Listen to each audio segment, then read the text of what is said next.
A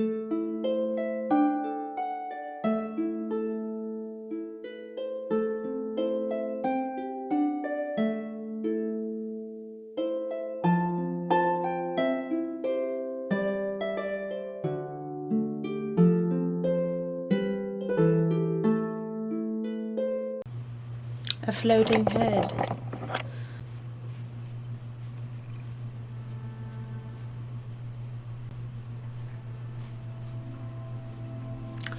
Hey y'all, it is Wood Dweller.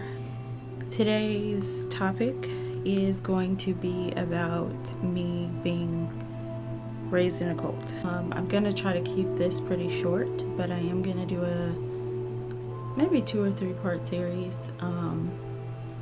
I did put a poll up for the first time in the communities tab on this channel, and it ended up being that everyone wanted to see I was raised in a cult video. So I guess where I could start is I don't know, me being born. I was born into the truth. By default, my grandmother got baptized when she was younger, so of course she raised her children as Jehovah's Witnesses, and some of them are baptized, some of them are not, and then I was raised just as a Jehovah's Witness in my household as well, by default. So we did have to go to like kingdom halls, which were weekly meetings that you would attend. When I was a kid, it was twice a week, so it would be Tuesday or Thursday and then Sunday. Now everything's changed, of course. I've not been in an organization for a long time, but we used to meet twice a week. We would have books, like publications that we would study and things like that, and then we would go and gather at these kingdom halls. One thing that I did not know growing up that I found out later was that the organization was founded by a human. When I was younger, the biggest thing that I was told was that no matter what, we just need to make sure that we're doing everything that Jehovah approves of, and we need to walk in the way of Jesus, pretty much. Well, that is like, to me, I feel like that's like a form of brainwashing a little bit, because I don't know, it's just the way that they explain things and go about things.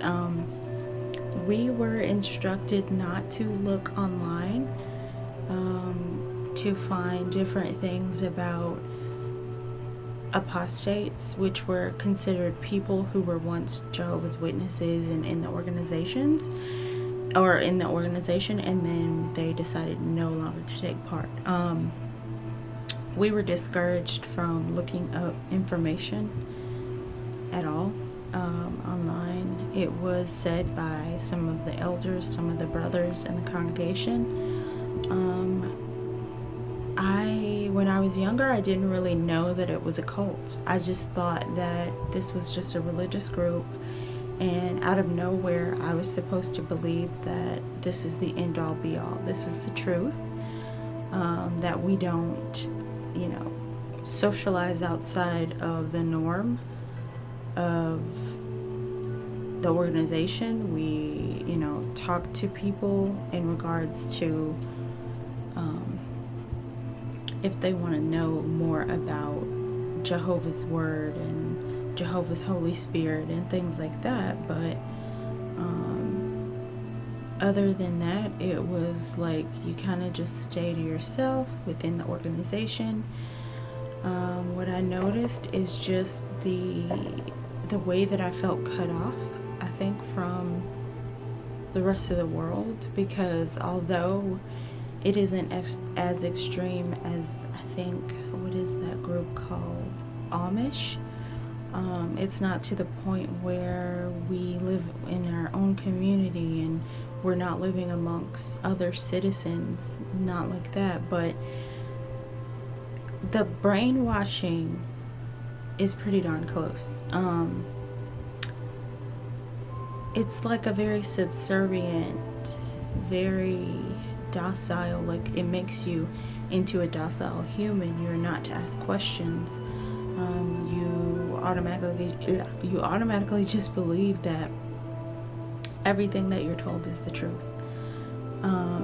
It's kind of like a false sense of hope I felt like it gave me, and because I feel like I was brainwashed so good, to the point where at times I do feel like very fed up with being by myself a lot, because when you're in the organization, you think in your head that, wow, you know, all of Jehovah's people are my people, and you never feel alone, and everyone breaks down that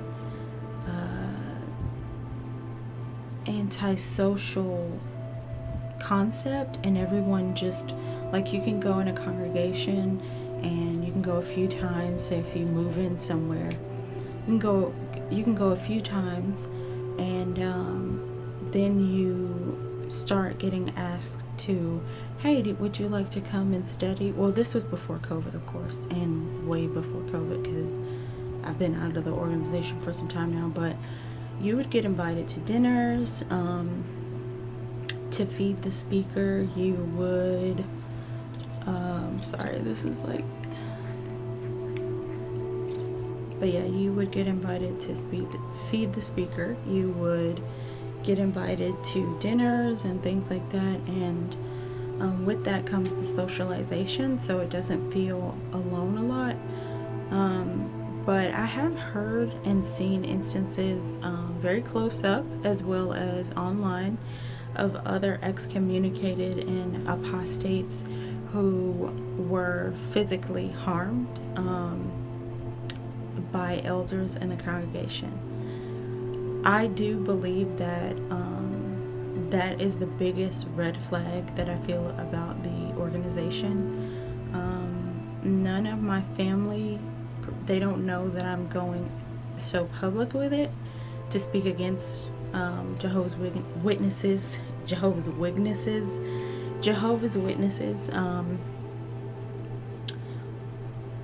When I first questioned the witnesses, or just had questions, it was the first year was maybe 2016, that's it.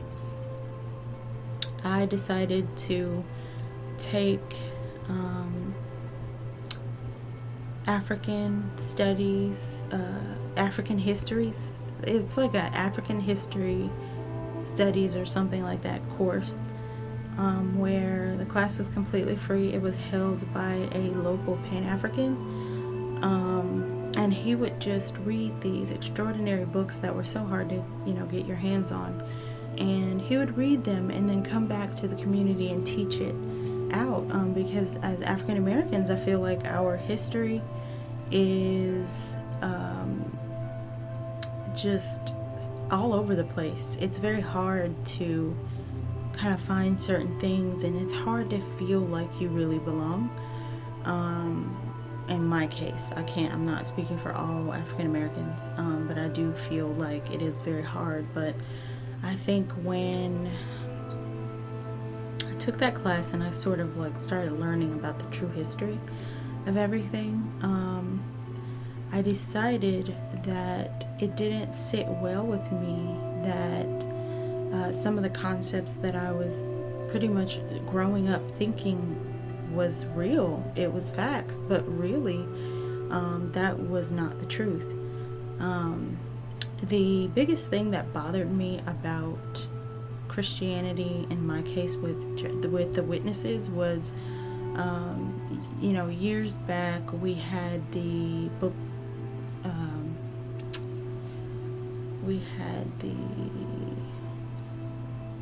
book of Bible students. No, we had, what did we have? I totally forgot the name of that book. But we had a book where it had tons of stories and illustrations, and it was like a classic. I mean, the old school before the jw.org came across.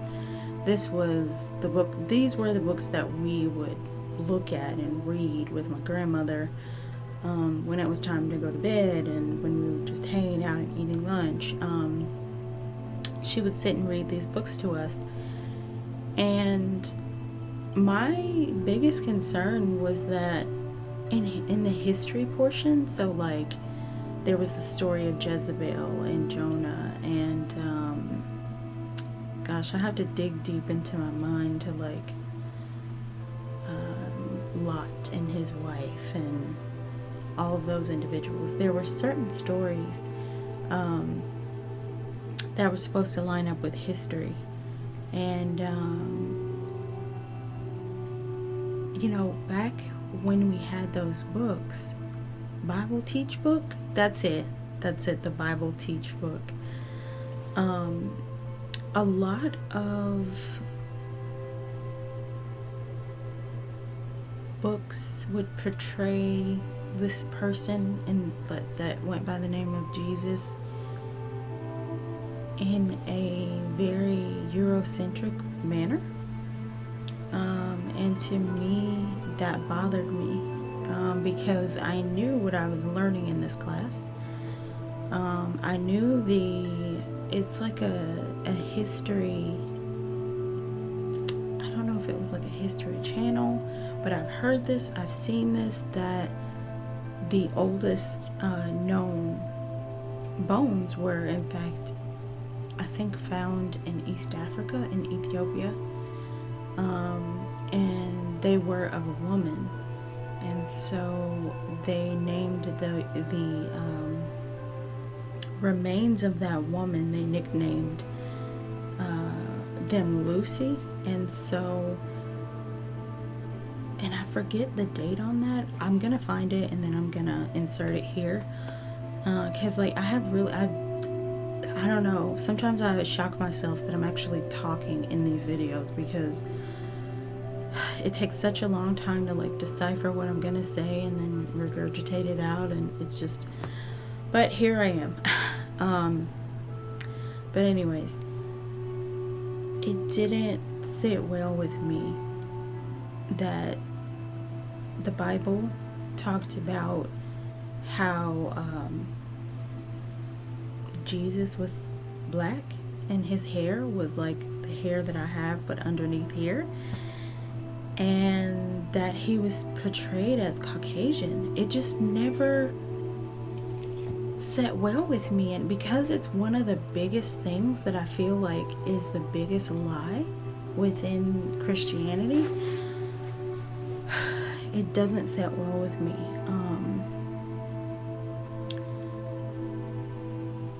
So when I started asking questions, and I asked some very respectable elderly people within the congregation that I was going to, and then some that I wasn't, hey, you know, what if there were elders that molested and raped children or women within the congregation? Would you call the cops? And the person said no. We would discuss it within the congregation, and that was the biggest red flag for me. I started cursing because first of all, I was so shocked. I said a curse word in front of this person, but that made me look at the situation completely different. They are brainwashed. A lot of people could get away with murder in that organization. I don't know, I think being in that organization definitely gave me a placebo effect, because you try so hard to strive for perfection that you often forget that you are actually a human being. The biggest thing that makes me hate the fact that I was ever born in that religion is the idea that the women are essentially, like, you get married off sometimes, you know, you have to have people, like, what do you call it, chaperones, if you want to start dating someone. But it's not really dating, it's really like courting. You suppress your expression.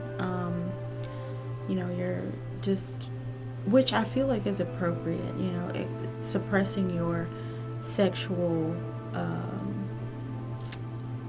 lifestyle. Like, it's not thrown in your face so much, which contrary to popular belief, yes, I'm 30, I'm a woman and everything like that, but I'm not gonna shove my self onto the public. That to me is like a crazy idea for myself, although I do believe that, you know, people have the right, if they want to do that in their own time, in their own space, their own websites or whatever, videos. But I did respect the fact that it's not like thrown in your face as much. You're supposed to conduct yourself as an appropriate human being. But I think with that, though, it was like a lot of things that happened that was very problematic, which made me believe that it depended on whether or not, you know, you were an untouchable. And a lot of the men in the organization, I've never seen men with so many egos before in my life. In the organization, you're kind of like brainwashed to believe that pretty much that men are better than women and women are at the side of men. And that's why I feel like I've endured a lot of domestic violence abuse, because I always had this thought that men were better than women and women just need to, you know, shut up and clean up and things like that. And of course, there's things in the Bible and other publications that they have that say, well, you know, the husbands are pretty much supposed to treat their wives as though they would like to be treated and things like that, but that didn't always happen. And that's sad.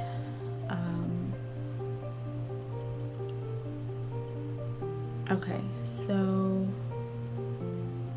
next I want to talk about kind of like my thoughts on just going against it. It is very lonely this way. I'm often ridiculed for being more spiritual than religious, but I've always been a very kind, kindred spirit in my family, and that being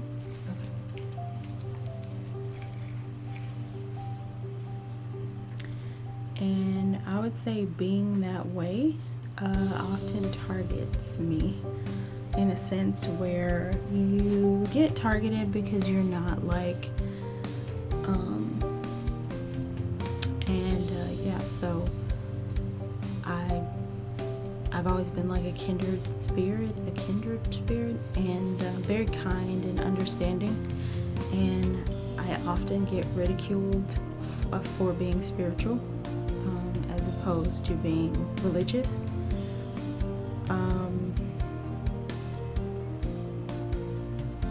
The history of my family is pretty much, I had an elder, a foreparent, who practiced witchcraft, which was my great-grandfather.